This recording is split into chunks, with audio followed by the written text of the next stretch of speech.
Hi, welcome to Steve Chats Wrestling, hashtag SCW right here on YouTube.com. Thank you for choosing the channel and choosing the video. You can subscribe right now, leave any comments in the comments section, like and share the video as well. This is brought to you by ringsidenews.com. There is speculation on Daniel Bryan returning to action. That's right, Daniel Bryan may be able to make big money wrestling outside of the WWE once his contract with the company is up. As it's well known, Bryan was forced to retire back in February when WWE doctors wouldn't medically clear him to return to an in-ring competition. Bryan would later reveal that being able to wrestle led to mental breakdown.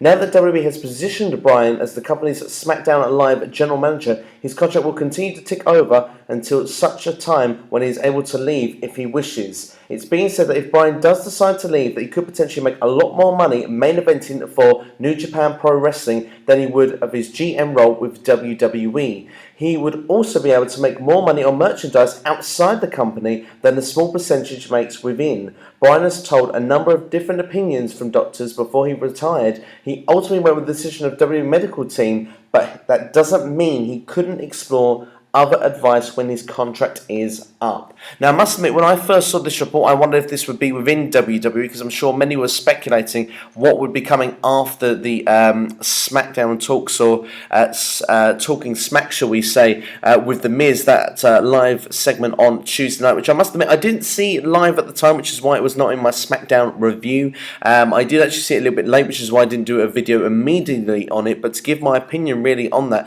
Of course, it was a worked shoot, so it wasn't necessarily scripted, but it was worked perhaps on bullet points. The Miz brought up some great points. Personally, for me, there was a hint of realism with this. I've seen with a lot of people like Joe Cronin, General Jerry, amongst many others, saying that this was a really good segment, and I happen to agree with them. I'd like to see more of this within WWE and just wrestling in general, because when you've got a hint of realism within storylines or something you're seeing before you, it's great television. It makes you captured and it makes you invested in the characters and potentially the storyline that may follow. Now, personally for me, I hope this does lead to some sort of storyline on SmackDown, and I hope that it's going to lead to some good things ahead, particularly for The Miz, because personally for me, I think he deserves it. I think The Miz is a very underrated character. I've said for a long time, I think he's fantastic on the mic. He knows what he's doing, and yeah, okay, maybe his in-ring work isn't as perfect as maybe some others, but his style, it works because it's a bit more of an old school style, and you can't have the same sort of tippy-tappy wrestlers doing the same thing all the time, because once you see the same thing all the time, it becomes repetitive and becomes boring.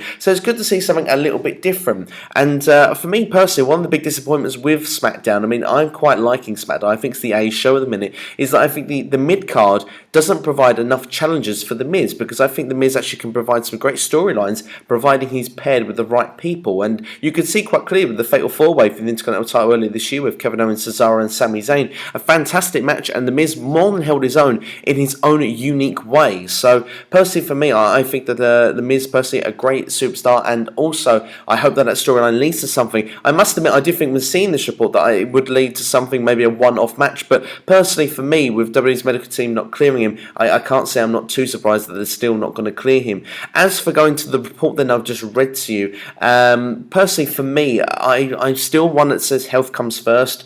Of course, Daniel Bryan might see other medical advice from other doctors, but personally for me, I mean, if WWE are kind of recommending that with their medical team, you know what they're like with some of their things, that it just feels for me that I feel that the day for Daniel Bryan is probably finished. If he's going back in the ring at some other company, yes, it would be great to see him. Yes, I would be a big fan of watching him in the ring, and yes, I would be tuning in, but I would be in severe fear of his health and his well-being. And of course, I understand how much he loves wrestling. I understand that he wants to be in the ring competing, and it's been a difficult road for him since announcing his retirement.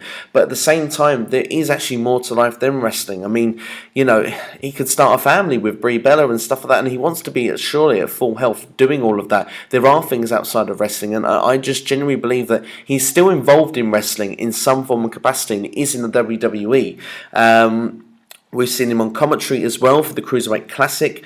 Personally for me, I think he's still in amongst it, and definitely, you know, I still feel that what he's doing right now is good, and I'd like to see him continue doing that. I feel him being back in the ring is just too much of a risk, if you ask me. But that's my opinion anyway. Let me know your feelings in the comments below. What were your feelings with the Talking Smack, by the way? I'd like to know your feelings in the comments section. Subscribe to the channel right now. You've been watching Steve Chats Wrestling right here on YouTube.com. Thank you for choosing the channel and choosing the video, and I'll see you next time.